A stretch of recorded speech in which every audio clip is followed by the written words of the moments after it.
আগামী ২৪ ঘন্টার মধ্যে সারা দেশে বজ্রসহ বৃষ্টি হতে পারে বলে জানিয়েছে বাংলাদেশ আবহাওয়া অধিদপ্তর। সেই সঙ্গে দুই বিভাগে দিনের তাপমাত্রা কমতে পারে বলেও জানিয়েছে সংস্থাটি। মঙ্গলবার বাংলাদেশ আবহাওয়া অধিদপ্তরের পূর্বাভাসে এ তথ্য জানানো হয়।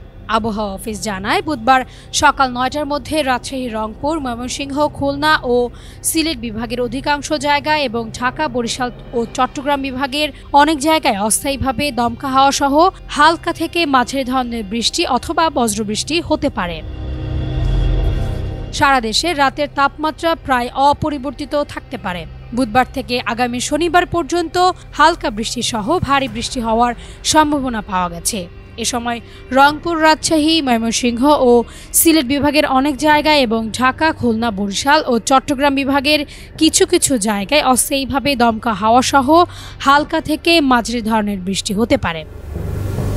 সেই সঙ্গে সারা দেশের কোথাও কোথাও মাঝারি ধরনের ভারী বৃষ্টি থেকে ভারী বর্ষণ হতে পারে। এছাড়া সারা দেশে দিন এবং রাতের তাপমাত্রা সামান্য বাড়তে পারে। তাসনুভা ঐশী, এমি টিভি।